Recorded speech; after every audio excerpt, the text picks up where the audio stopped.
word discipleship is so loaded. So can someone be a disciple if they're in jail? Absolutely. Can someone be a disciple if they're a bike courier? Absolutely. Mm-hmm. Can someone not be a disciple if they're a pastor? Absolutely. I think it's a hard issue, but I think it is reflected in the way that you follow. Mm-hmm. So I don't think I'm ever in a position to say, you're not a disciple or you are one.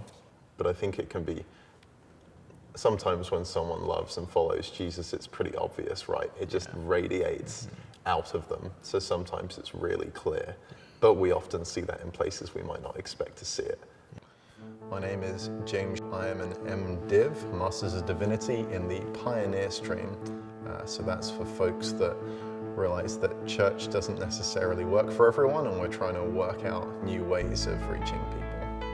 I honestly don't know why I became so interested in working with offenders and ex-offenders. I think something that speaks very clearly to me is that Jesus is on the side of the outcast. He's on the side of people that might not be welcome in society, and even people that aren't welcome in church today. And for me, that's no more clear than with criminals. And we judge criminals by the worst thing that they've ever done. I'm very lucky in that when I meet people, I'm not judged by the worst thing that I've ever done. But sadly, lots of criminals are. And so for me, I think that the church can only be the church if everyone is welcome. I think the presence of folks that know they have made some terrible mistakes makes the community a more beautiful thing. I think we need to take Jesus' words in Matthew 25 very seriously, that whatever we do for the least, we do it for him. And that's just a verse that's always spoken to me. And whilst I think relationship with Jesus is one filled with abundance and love and joy and brilliance and completion, there is still this part of me that knows we've got to help the people that other people won't. Depending on how good the teacher you have is, that kind of says something about who you are. And so in the same way, if we've studied with Jesus and learned from him, then that says something about who we are. And we're committed, in a committed relationship to him, to become in some way as he is. That's what discipleship means to me. I think that we shouldn't dismiss the fact that certain people are teaching us, but we shouldn't act as though the importance of that person as the teacher is more important than the message that they have to bring. My name is Matthew, and I'm a Master of Divinity student. I think that learning about God is always a good pursuit, and so to be able to apply myself to that is really a privilege.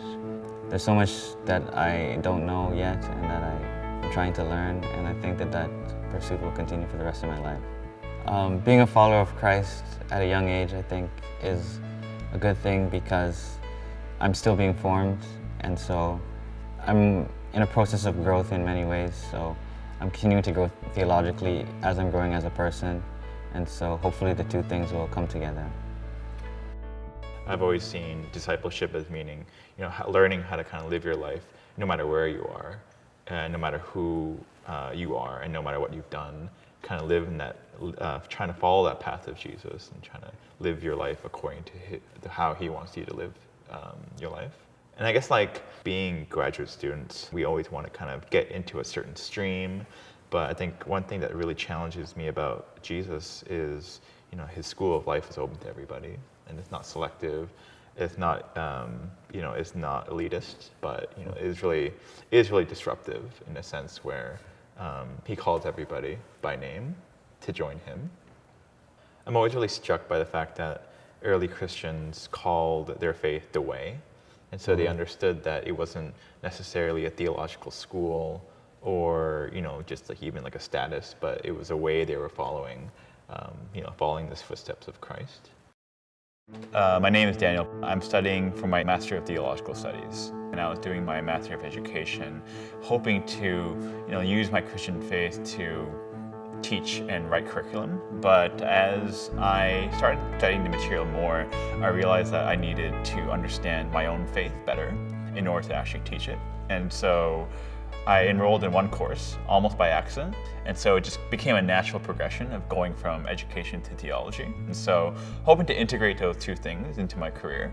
I think that's one thing that many people have a misconception of theology, that they assume that it's only about law, about right conduct, but theology is really something I find very exciting because it kind of turns you into a Renaissance person, where you have to kind of study everything because God is everywhere, and his presence can be found anywhere. So whether it be in a symphony, or whether it be like books of fine literature, or even in like works of fine art, you can kind of see the footprints and fingerprints of God in it.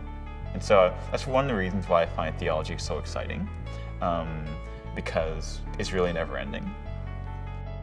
Do you feel like Christ was disrupting religion not because he saw religion as a bad thing necessarily, but because he wanted the priests and the Sadducees and the Pharisees to kind of get to the point of why they were studying this material? It's really important that we remember it's really only the religious folks of the day that Jesus has a problem with, right? All the other outcasts are fine, lepers, they can come and hang out, and drunks there, of course you're welcome, and prostitutes, tax collectors, all the people that society as a whole deemed unworthy and unwelcome, he's happy to sit with them. And that's what drove the religious folks of his time absolutely mad.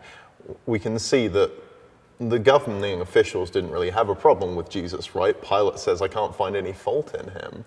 But it's the religious folks that want him gone. And why wouldn't they? Like, woe to you Pharisees. He attacks them over and over again. And who could blame him? They're not looking after the widows. They're not looking after the orphans. So I think it's when that religion gets in the way of helping those people that Jesus says are so important, that God tells us are so important. I think that's the religion that he's so eager to disrupt.